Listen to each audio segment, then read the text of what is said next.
Hello दोस्तों। तो कैसे हैं आप सब लोग। उम्मीद है बिल्कुल अच्छे होंगे, स्वस्थ होंगे और पढ़ने के लिए बिल्कुल तैयार होंगे।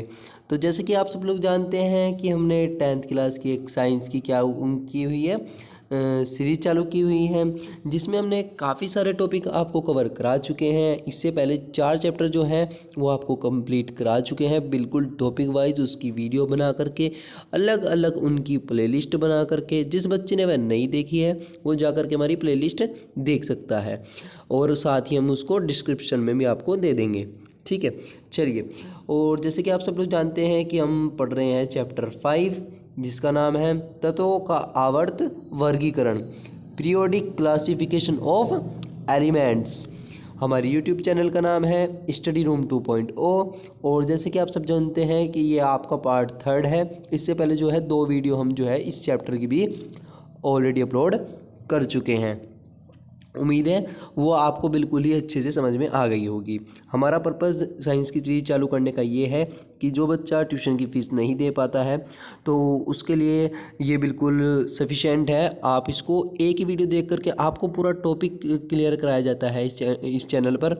साथ ही आपको पूरी की पूरी प्लेलिस्ट दे रखी है जिसमें हर एक टॉपिक को आपको कवर कराया हुआ है, जिससे कि आप अच्छे से नोट्स तैयार कर सकें और आपको ट्यूशन की भी आवश्यकता न पड़े। ठीक है, तो चलिए अपने मोटिवेशन को ऐसे ही बढ़ाते रहिए और आगे चलते हैं नेक्स्ट स्लाइड पर। तो आज तो भैया मैंने तुमको बॉडी भी दिखा दी। ठीक है नहीं। तो जैसे कि आप सब देख पा रहे हैं, सबसे पहले लेते हैं हम एक मोटिवेशन शायरी, जिससे कि आप अच्छे से मोटिवेट हो चुके हैं पढ़ने के लिए। वैसे तो आपका जोश बिल्कुल हाई होगा जैसे मेरा हाई रहता है। ठीक है, चलिए। तो आज तो आपने बॉडी देख ली, भैया की बॉडी देखो आप। ठीक है, चलिए कोई बात नहीं, ये तो मजाक था। अब पढ़ते हैं शायरी। ठीक है। मंजिलें भी ज़िद्दी हैं। जी हाँ, मंजिलें ज़िद्दी हैं। आपकी अभी 10th क्लास बिल्कुल मंजिल बनी हुई है भाई। मेरे को तो इस बार अच्छे मार्क्स लाने हैं। ठीक है, अब की बार हमको चीज़ों को सीखना है। कुछ मतलब ऐसे नहीं है कि पेपर दिए नंबर लाए बस बहुत हो गया। नहीं नहीं नहीं, हमको सीख करके, चीज़ों को सीख करके आगे बढ़ना है। नंबर तो अपने आप ही आ जाएंगे। ठीक है, तो मंजिलें भी ज़िद्दी हैं और हमारे रास्ते भी ज़िद्दी हैं। अब रास्ता कौन सा होता है? जो सफ़र हम अभी तय कर रहे हैं ये पढ़ने का। ठीक है, तो हम भी ज़िद्दी हैं। अगर मंजिल ज़िद्दी है तो रास्ते भी ज़िद्दी हैं। देखते हैं कल क्या होगा। ठीक है नहीं, कल की कल पर छोड़ दो भैया, देखते हैं कल क्या होगा। हौसले भी तो ज़िद्दी हैं। यानी रास्ते भी ज़िद्दी, मंजिल भी ज़िद्दी, और हम भी ज़िद्दी, और हमारे हौसले भी ज़िद्दी। और हम क्या करेंगे, ये ज़िद बना करके रखेंगे। हम बिल्कुल हाई रखेंगे जोश और अपनी मंजिल को पाकर ही दम लेंगे। ठीक है, चलिए इसी जोश को हाई रखते हुए करते हैं शुरुआत आज के सेशन की। चलिए, तो सबसे पहले आ जाता है हमारा मेंडलीव की आधुनिक या संशोधित आवर्त सारणी। ठीक है, चलिए इस के बारे में मैं आपको बताऊं। तो इससे पहले जो वीडियो थी हमने उसमें मूल आवर्त सारणी बता चुके थे हम आपको मेंडलीव की।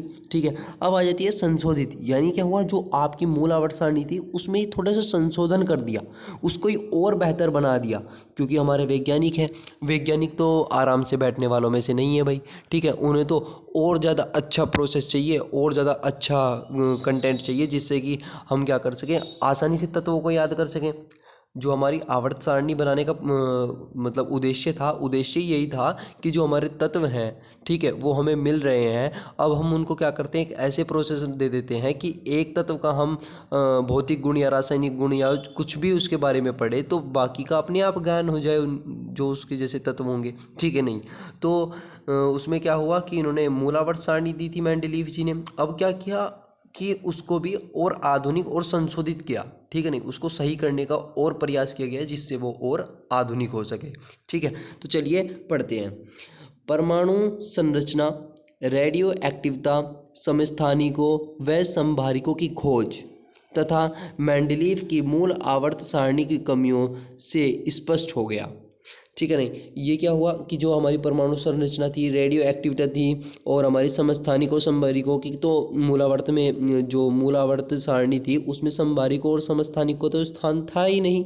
ठीक है, ठीक है। समभारी कौन होते हैं? जिनके भार तो समान होता है लेकिन गुण भिन्न होते हैं। और समस्थानिक कौन से होते हैं? जिनके गुण तो समान होते हैं लेकिन भार क्या होते हैं? अलग अलग होते हैं, वो होते हैं आपके समस्थानिक। ठीक है, पिछली वीडियो में आपको मैं बता चुका हूँ। ठीक है, चलिए, तो इसमें क्या हुआ, मेंडलीव की जो मूल आवर्त सारणी थी उसमें ये कमियां स्पष्ट हो गई कि तत्वों के भौतिक व रासायनिक गुण उनके परमाणु क्रमांक पर आधारित है। अब देखो, जो मेंडलीव जी थे उन्होंने क्या किया था? उन्होंने किया था कि जो इन्होंने मूल आवर्त सारणी बनाई थी उसका आधार वो किस प्रोसेस पे बनाई थी? परमाणु भार पर। ठीक है, परमाणु भार पर इसको संशोधित किया तो पाया गया कि ये परमाणु भार से नहीं चलेगी। ठीक है, नहीं, परमाणु भार से काम नहीं बनने वाला भैया। ठीक है, नहीं, किससे बनेगा? परमाणु क्रमांक से बनेगा। तो ये परमाणु क्रमांक पर आधारित की गई। ठीक है, न कि परमाणु भार पर। इस आधार पर मोसले, ठीक है नहीं, क्या नाम है? मोसले, वैज्ञानिक थे भैया ये।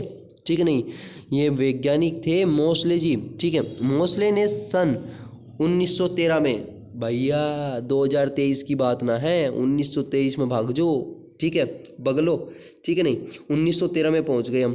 तो मोसले जो थे वैज्ञानिक, उन्होंने क्या किया? सन 1913 में मेंडलीव की मूल आवर्त नियम में, जो उन्होंने मूल आवर्त नियम दिया था, उन्होंने श्रेणी बनाई थी, उसमें क्या किया? एक संशोधन किया। संशोधन करके एक नया नियम प्रस्तुत किया जिसे मेंडलीव का आवर्त नियम कहते हैं। ठीक है, अब देखो, आपके दिमाग में एक बात आई होगी कि दिया तो नियम मोसले ने है, ठीक है ना, संशोधन तो मोसले ने किया है, लेकिन नाम मेंडलीव का आधुनिक आवर्त नियम क्यों दिया गया? ठीक है नहीं, हो सकता था कि मोसले का आधुनिक आवर्त नियम हो सकता था। ठीक है नहीं, मोसले जी ने, ठीक है नहीं, बड़े अच्छे वैज्ञानिक थे। मोसले जी ने क्या किया कि अपना नाम ना दे करके मेंडलीव जी का दिया। क्यों दिया? क्योंकि जो आवर्त सारणी में मुख्य योगदान रहा है वो रहा है आपके मेंडलीव जी का। ठीक है, क्योंकि इन्होंने मूल आवर्त सारणी दी थी, उन्हीं के नियम में थोड़ा सा संशोधन इन्होंने किया कि परमाणु भार पर ना रख करके इनको परमाणु क्रमांक से रखा गया, परमाणु क्रमांक के बढ़ते हुए क्रम में रखा गया। तो इन्होंने क्या किया? अपना नाम न दे करके मेंडलीव जी का नाम ही दिया गया, क्योंकि उनकी जो महत्वपूर्ण भूमिका हमारे मेंडलीव जी की रही थी। ठीक है, तो इन्होंने क्या किया? मोसले जी ने एक नियम प्रस्तुत किया गया सन 1913 में, जिसका नाम था मेंडलीव का आधुनिक आवर्त नियम। ये नियम था क्या? अब देखते हैं इस नियम के अनुसार। ठीक है, अब देखिए, तत्वों के भौतिक तथा रासायनिक गुण, जो आपके तत्व होते हैं, एलिमेंट्स जो आपके होते हैं, उनके जो भौतिक, ठीक है, यानी फिजिकल, जो आपके फिजिकल हैं, तथा रासायनिक यानी केमिकल, ठीक है, जो आपके गुण होंगे वो क्या होंगे? उनके परमाणु क्रमांक के आवर्ती फलन होते हैं। यानी उनके परमाणु क्रमांक के आवर्ती फलन होंगे वो ना कि परमाणु भार पर, क्योंकि मेंडलीव जी ने परमाणु भार के आवर्ती फलन बोला था, लेकिन आपके मोसले जी ने क्या किया? सन 1913 में बोला कि ये परमाणु भार पे नहीं चलेगा काम, परमाणु क्रमांक के आवर्ती फलन होते हैं कि किसी भी तत्व के भौतिक व रासायनिक गुण। ठीक है, ये दिया था नियम आपका मोसले जी ने। ठीक है, जिसे नाम दिया गया था मेंडलीव का आधुनिक आवर्त नियम। ठीक है, इस कथन से यह अभिप्राय है कि तत्वों को उनके परमाणु क्रमांकों के बढ़ते हुए क्रम से क्षैतिज पंक्तियों में व्यवस्थित करने पर नियमित अंतर से गुणों की पुनरावृत्ति होती है। अब देखो, पहले क्या किया मेंडलीव जी ने? क्या किया था कि परमाणु भार को माना मुख्य कारक, ठीक है, और उसको क्या किया? उसके हिसाब से जिसका भी परमाणु क्रमांक कम है फिर ज़्यादा ज़्यादा ज़्यादा ऐसे बढ़ते बढ़ते क्रम में उनको रखते चले गए। लेकिन मोसले जी आए, उन्होंने क्या कहा कि परमाणु भार से काम नहीं चलने वाला, परमाणु क्रमांक से चलेगा। तो भैया मैं तो जिद्दी हूँ, मैं तो परमाणु क्रमांक से ही करूँगा। ठीक है ना, तो इन्होंने क्या किया? परमाणु क्रमांक के बढ़ते हुए क्रम में इनको रखते चले गए। ठीक है, जिन्हें क्या हुआ? बढ़ते हुए क्रम से इनको क्षैतिज पंक्तियों में व्यवस्थित किया। ठीक है, किसमें किया? क्षैतिज पंक्तियों में। ठीक है, नियमित अंतर गुणों में पुनरावृत्ति होती है। ठीक है, अर्थात गुणों की आवर्तिता प्रकट होती है। ठीक है, क्या होती है? गुणों की आवर्तिता प्रकट होती है। चलिए, अब आ जाती है आपका नेक्स्ट स्लाइड। ठीक है, मेंडलीव के आधुनिक आवर्त नियम के आधार पर, ठीक है, जो आपका मेंडलीव के आधुनिक आवर्त नियम था, ठीक है, जो आपका परमाणु क्रमांक पर आधारित था। उन्होंने पर मोसले ने सन 1913 में तत्वों को उनके परमाणु क्रमांक के बढ़ते हुए क्रम में रखकर एक नई श्रेणी बनाई जिसे मेंडलीव की आधुनिक आवर्त सारणी कहते हैं। ठीक है, अब देखिए जो आपकी मूल इनमें आप विचलित ना होइएगा, भटकिए नहीं अपने मार्ग से, ठीक है नहीं। पहले आपकी आई थी मेंडलीव की मूल आवर्त सारणी। मूल आवर्त सारणी का प्रमुख आधार कौन था? परमाणु भार। क्या था? परमाणु भार। ठीक है, लेकिन जो मोसले जी आए सन 1913 में, उन्होंने उसके नियम में क्या कर दिया? मेंडलीव के नियम में संशोधन कर दिया और बोला कि जो प्रमुख आधार है वो परमाणु भार नहीं है। ठीक है नहीं, परमाणु भार नहीं है भैया। भैया क्या है? उन्होंने पूछा मेंडलीव जी ने, अच्छा मेरी बात को गलत बोल रहे हो आप, बताइए, आप बताइए कि इसका प्रमुख आधार क्या है। तो उन्होंने बताया कि प्रमुख आधार परमाणु भार ना है, परमाणु क्रमांक है। क्या है? परमाणु क्रमांक है। और उन्होंने क्या किया कि एक नई श्रेणी बना दी जिसे कहा गया आधुनिक आवर्त सारणी। ठीक है, मेंडलीव की आधुनिक आवर्त सारणी। ठीक है, चलिए अब आपने बोल दिया कि सारणी कर रहे हो आप, जबकि और जैसे आपने मूल आवर्त सारणी दिखाई थी, हमें अपने वो तो दिखाई नहीं है कि आधुनिक आवर्त सारणी कौन सी है। चलिए आपको आधुनिक आवर्त सारणी दिखाते हैं कैसी है। ठीक है, चलिए अब आ जाती है आपकी मेंडलीव की आवर्त सारणी का संशोधित रूप। ठीक है, कौन सा? मूल आवर्त सारणी का संशोधित रूप है जिसे मेंडलीव की आधुनिक आवर्त सारणी कहा गया था। ठीक है, अब इसमें देख करके आप थोड़ा देख रहे होगे, अरे ये क्या हो गया, ये तो बहुत सारा मटेरियल सा यहाँ पे दे दिया और पता नहीं क्या क्या लिख रहा है। ठीक है, तो चलिए कोई बात नहीं, मैं आपको बता देता हूँ। इसमें कुछ भी डरने की बात नहीं है। आपको बताया था मूल आवर्त सारणी जो आपकी थी उसमें कितनी श्रेणियाँ थी, कितनी श्रेणियाँ थी? उसमें आपको 12 श्रेणियाँ दी गई थी। अब इसमें कितनी है श्रेणियाँ? अब यहाँ पर आप देखिए। ठीक है, सबसे पहले मैं यही बता देता हूँ आपको इसमें कितनी श्रेणियाँ हैं। यहाँ पर देखिए आपको केवल ये दिख रहा है 7। ठीक है, वैसे श्रेणियाँ इसमें कुल 10 श्रेणियाँ आपकी होती हैं। और जो आपकी 2 श्रेणियाँ हैं वो अलग रख दी गई थी। एक तो लेंथेनाइड श्रेणी, एक होती है एक्टेनाइड श्रेणी। जो आपकी ये लेंथेनाइड और एक्टेनाइड श्रेणी है इनके बारे में हम बाद में पढ़ेंगे नेक्स्ट वीडियो के अंदर। अब आपको ये बताते हैं। तो इन्होंने क्या किया कि इनको क्या बोला था, पहले क्या हुआ था, परमाणु भार के बढ़ते क्रम में रख दिया। ठीक है, परमाणु भार। अब देखिए ये हाइड्रोजन है, हाइड्रोजन का परमाणु भार दे रखा है 1.008। ठीक है नहीं, ये इसके परमाणु जितने भी भार है ना इनके नीचे लिखे हुए हैं। ये तत्व है आपका। ठीक है, जैसे लिथियम है। ठीक है, और लिथियम का जो परमाणु क्रमांक है वो आप देख पा रहे होंगे 3 है। क्या है? 3 है। और इसका परमाणु भार कितना है? 6.939। ठीक है, तो उन्होंने क्या किया कि इसमें क्या किया, संशोधन किया और इनको बढ़ते परमाणु क्रमांक के रूप में लिखा। ठीक है, और आप देख पा रहे हैं इसमें वर्ग कितने हैं। ठीक है, वर्ग या समूह। ठीक है, इसमें 8 वर्ग हैं। जैसे आपको पता ही है कि 12 आपकी श्रेणियां होती हैं और 8 आपके कितने होते हैं? वर्ग होते हैं। ठीक है, और जो आपका 9 वर्ग दिख रहा है ये वाला 9th वर्ग होता है, इसमें होती हैं आपकी उत्कृष्ट गैसें। क्या होती हैं? उत्कृष्ट गैसें। चलिए ठीक है, ये आपकी श्रेणी दिखाई गई हैं। ठीक है, और श्रेणी दिखाई गई हैं, देखिए आप 1st, 2nd, 3rd, 4th, 5th, 6th, 7, 8, 9 और 10। कितनी श्रेणियाँ हो गई आपकी? 10। और 2 मैंने आपको बताया है कि ये है कि लेंथेनाइड श्रेणी और एक्टिनाइड श्रेणी। ठीक है, चलिए आपको श्रेणी पता लग गई कि 12 श्रेणियाँ हैं और 8 आपके कितने हैं? समूह है। ये तो आपका आवर्त है, संख्या दी गई हुई है और साथ में श्रेणी।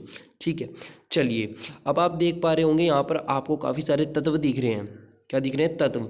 ठीक है, ये देखिए क्या आपका कार्बन हो गया, नाइट्रोजन हो गया, ऑक्सीजन हो गया, फ्लोरीन हो गया। ठीक है, नियोन हो गया। ये सभी क्या है? इनके परमाणु क्रमांक, जो इनका परमाणु क्रमांक है उसके बढ़ते हुए क्रम में रखा गया है इनको, ना कि परमाणु भार के रूप में।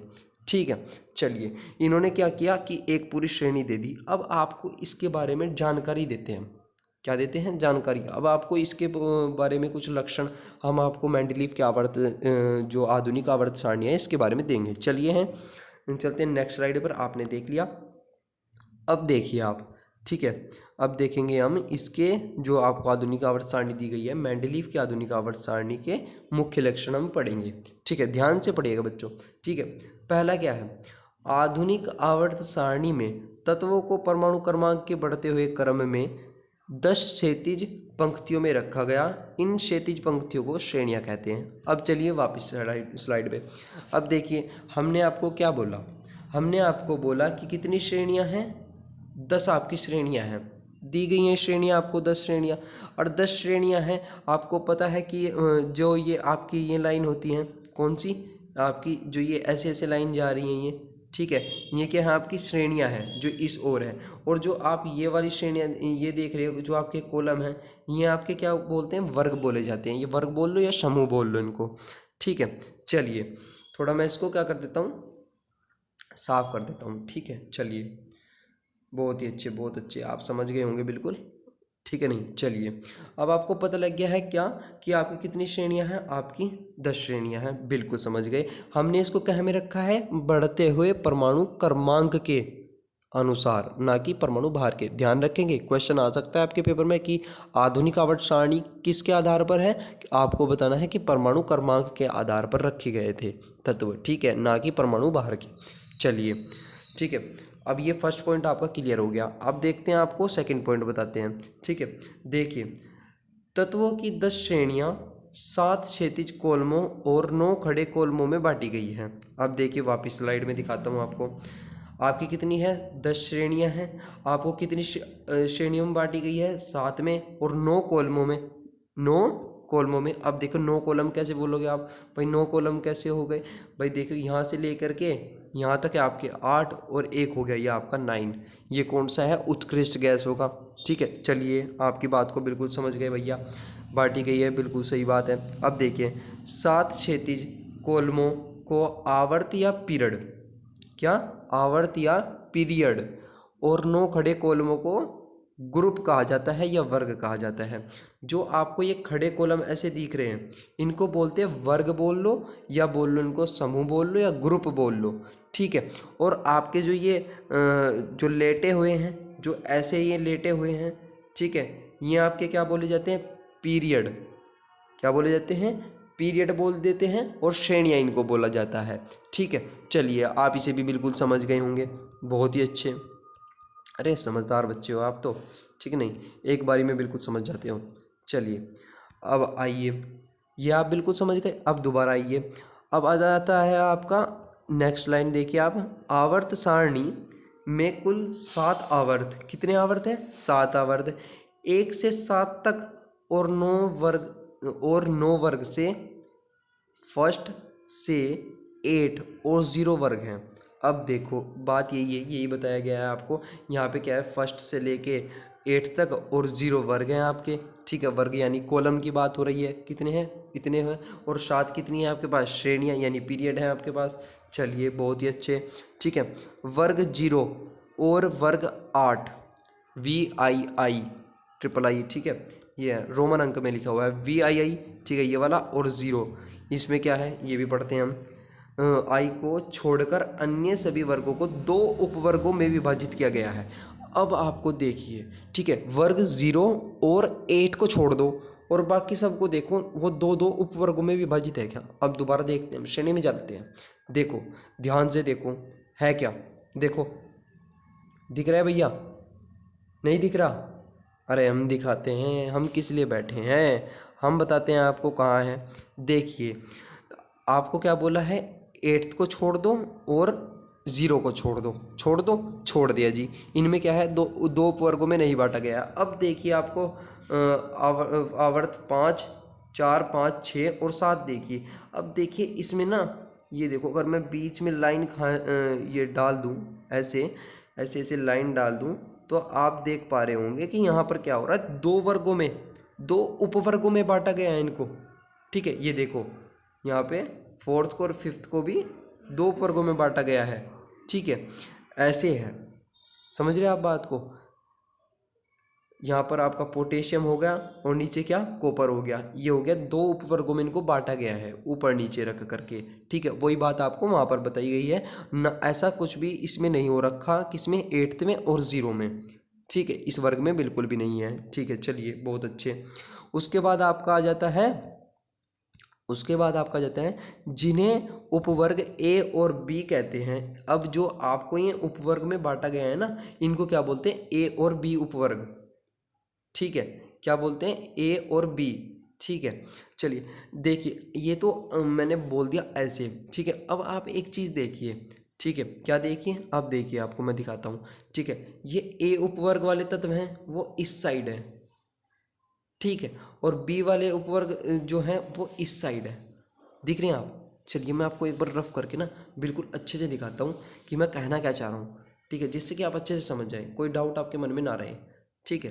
चलिए अब देखिए आपको मैं कहना क्या चाह रहा, अब देखिए आप इसको ना दो उपवर्गों में बांट दिया, ए और बी। ये देखिए आप ऊपर ए और बी लिखा हुआ है ना, ठीक है। ऐसा कीजिए आप बीच में ना एक पूरी की पूरी क्या करें, लाइन खींच दो, ऐसे खींच दी हमने लाइन।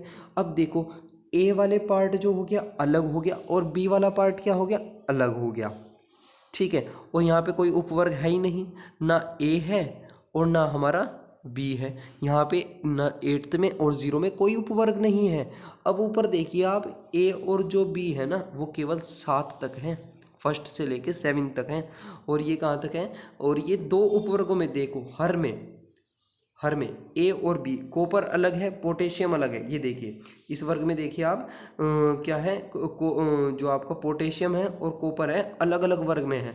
जो आपका पोटेशियम यानी के है वो ए वर्ग में है और जो आपका कॉपर है वो आपका बी वर्ग में है। उम्मीद है आप बिल्कुल समझ गए होंगे। ये ऐसे पार्टीशन कर रखा है इनका, कैसे कर रखा है, ऐसे कर रखा है, देखो ठीक है, वो ऐसे कर रखा है, मैंने ऐसे डिनोट कर दिया था ना, वो ऐसे ना करके ऐसे है वो, ठीक है। समझ रहा है मेरी बात को, बिल्कुल बहुत अच्छे, ठीक है, नहीं समझदार बिल्कुल भैया, समझ गए ना, हाँ जी बिल्कुल समझ गए, अरे वाह बहुत अच्छे यार, कैसे समझ लेते हो तुम ठीक है, कैसे समझ लेते हो तुम इतनी जल्दी, वाह भाई वाह। चलिए बहुत अच्छे बहुत अच्छे। चलिए अब आ जाता है आपका 8th समूह में 3 ऊर्ध्वाधर कॉलम होते हैं। अब दोबारा आपको दिखाना पड़ेगा भैया, कोई नहीं, हमारा ड्यूटी है, हम ज़रूर दिखाएंगे। अब आपका 8th कॉलम हमने ले लिया, इसमें क्या है 3 भागों में बांटा गया है, जी हाँ ये देखिए 1 2 और 3 बांटा गया है, जी हाँ बांटा गया है। हर एक लाइन को मैं आपको समझा रहा हूँ, ठीक है, नहीं कितने बांटा गया है जी। आवर्त 4 5 और 6 में तत्वों की दो दो श्रेणियां हैं जिन्हें सम और विषम श्रेणी कहते हैं। क्या बोलते हैं इन्हें, 4 5 6 में जो श्रेणियां हैं इनको क्या बोलते हैं, क्या बोलते हैं, सम और विषम, ठीक है। किसमें 4, अरे यार क्या आ जाता है आपका 4 5 और 6 में जो आपकी श्रेणियां हैं इनमें क्या है, सम और विषम, ठीक है, नहीं इन तत्वों को क्या बोलते हैं, सम और विषम बोलते हैं। चलिए बहुत ही अच्छा बहुत ही शानदार, ठीक है। चलिए आप ही समझ गए दोनों गुण। चलिए अब चलते हैं 3rd पे। अरे वाह ये तो इतना बड़ा सा आ गया, ये क्या दे दिया भैया आपने, चलो कोई नहीं, मैं आपको इसको भी बड़ी सिंपली से समझाऊंगा, आप टेंशन ना लो, ठीक है। 3rd आ जाता है आपका पहले दूसरे व तीसरे आवर्त को लघु आवर्त, ठीक है। समझिएगा कि दोबारा स्लाइड आपको दिखाना पड़ेगा कि जो आपका मैं बता दूं कि उन्होंने क्या बोला, पहला दूसरा और तीसरा, ये पहला दूसरा तीसरा इसको बोलेंगे लघु आवर्त, क्या बोलेंगे, लघु आवर्त। और साथ ही आपका जो है चौथे पांचवें आवर्त को दीर्घ आवर्त तथा छठे और सातवें को अति दीर्घ आवर्त कहते हैं, ठीक है। क्या बोलते हैं, देखिए ये बोलते हैं आपको कि जो आपका 1 2 3 है आवर्त है इसको बोलेंगे लघु आवर्त, और आपका जो 4 और 5 है इसको बोलेंगे, क्या बोलेंगे, दीर्घ आवर्त, ठीक है। और साथ ही आपका जो है 6 और 7 है इसको बोलेंगे अति दीर्घ आवर्त, ठीक है। समझ गए आप बिल्कुल बात को, बिल्कुल बहुत ही अच्छे यार, बड़े शानदार बच्चे हो यार तुम तो, एक बार में ही समझ जाते हो, ठीक है। पहले दूसरे तीसरे चौथे और पांचवें छठे तथा सातवें आवर्त में क्रम से है, क्रम से, ये क्रम से है, ठीक है, नहीं कम से नहीं है, क्रम से है ये।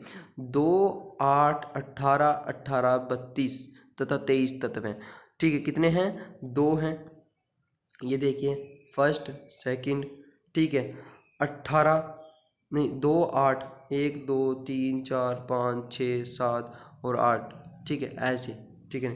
कितने हैं, 8 8 तत्व हैं यहाँ पे भी, ठीक है। और इसमें कितने हैं, 18 हैं, फिर 18 हैं, फिर 32 हैं, ठीक है, और फिर 23 हैं। अब आपके दिमाग में एक बात आ गया कि भैया एक चीज़ बताइए आपने बोला 2, 8, 18, 18, 32 इतना समझ में आता है, तथा 23 तत्व हैं। 23 का तत्व का ये क्या सिस्टम हो गया? जो लास्ट वाला कक्षा यानी जो लास्ट वाला आवर्त है आपका, कौन सा आवर्त है जो आपको मैं अगर दिखाऊं, ठीक है ना, अगर मैं आपको दिखाऊं, ये आपका जो 7th आवर्त है, क्या है ये वाला जो आवर्त है, इसमें 23 ही तत्व हैं, ठीक है ना। ऐसा क्यों है, ठीक है ना, चलिए ये भी बताएंगे आपको भाई। जब आपने पूछ ही लिया है तो हमारी तो ड्यूटी है ना बताना आपको, ठीक है ना। तो 7वां आवर्त क्या है? अपूर्ण है। आपका क्या है? अपूर्ण है।